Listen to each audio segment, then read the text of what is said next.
السلام علیکم۔ آج میں ناول پڑھوں گی 2 روٹیاں ایپیسوڈ 1۔ کالی بیکلی اور جلی ہوئی پتیلیاں مانجھ کر وہ کچھ دیر سانس لینے کو رک گیا۔ آسمان کی جانب نگاہ کی تو آسمان پر اب جاتے سورج کی بچی کچی کرنیں روشنی بکھیرنے میں ناکام ہو رہی تھیں۔ سالن تو وہ پہلے ہی تیار کر چکی تھی، آج برتن دھونے میں اسے دیر ہو گئی تھی کیونکہ اس کے بیٹے سرمد کی ساری دوپہر طبیعت خراب رہی تھی۔ اس کے پیٹ میں شدید درد تھا جسے زرینہ نے گرم کپڑے سے سیکائی کی اور حکیم جی کے چورن سے بالآخر صحیح کر ہی لیا تھا۔ اسے حکیم جی کے پاس لے جانے کی ضرورت نہ پڑی تھی، اور اگر ضرورت پڑ بھی جاتی تو اسے لے جانے کا بھی ایک الگ ہی مسئلہ تھا۔ اس نے شکر کیا کہ وہ گھر ہی میں لوٹ پوٹ ہو کر ٹھیک ہو گیا، لیکن ساری دوپہر اسی میں لگ گئی اور اسی وجہ سے دوپہر کے سارے کام بھی ادھورے رہ گئے۔ خنقی کے احساس سے اس نے اپنے گیلے ہاتھوں کو جھٹکا اور پھر بے پرواہی سے چادر کے پلو سے خشک کر لیا۔ ہاتھ خشک کرنے کے بعد بے اختیار ہی اس نے اپنے دونوں ہاتھوں کو دیکھا جو خشک اور کھردرے سے ہو رہے تھے۔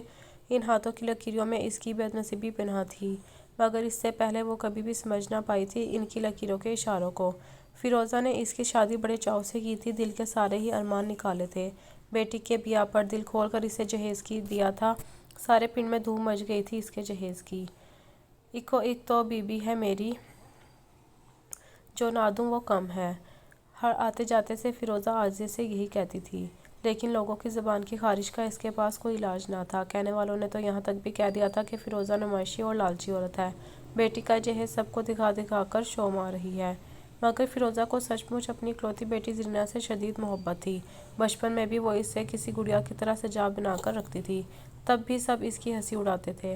فیروزہ تو اب تو گڑیوں سے کھیل رہی ہے، بیٹی کو گڑیا کی طرح بنا کر رکھتی ہے، تب بھی فیروزہ ان باتوں کا اثر نہ لیتی، جبکہ اسے تو فخر محسوس ہو رہا تھا زرینہ پر۔ وہ اگر اسے گڑیا کی طرح سجاتی بناتی تھی تو صورت شکل میں بھی وہ کسی گڑیا سے کم نہ تھی۔ اتنی خوبصورت اور پیاری سی بیٹی نے اسے کسی حد تک مغرور بنا دیا تھا، مگر یہ ناز اس نے خود تک ہی محدود رکھا، کبھی کسی پر جتایا نہیں۔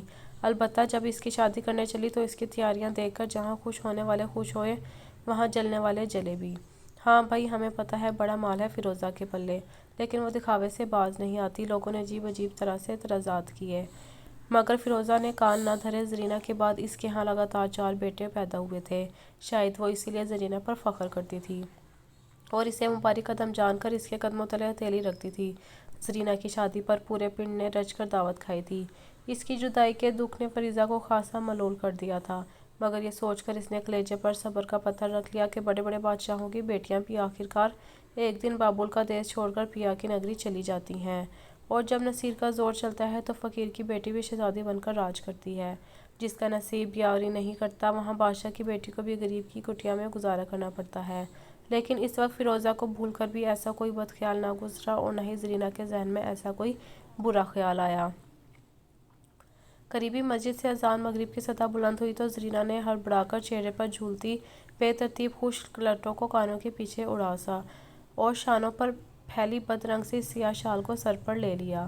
اس شال کے خوشنما نیلے پھولوں کا رنگ پھیل کر اس سیاہ رنگ میں مل کر اسے اور بھی بدنما بنا رہا تھا، مگر اب اسے خوشنما اور بدنما کی کوئی پرواہ نہ رہی تھی، کیونکہ اب دوسرے بڑے مسئلے اس کے لیے زیادہ اہم تھے۔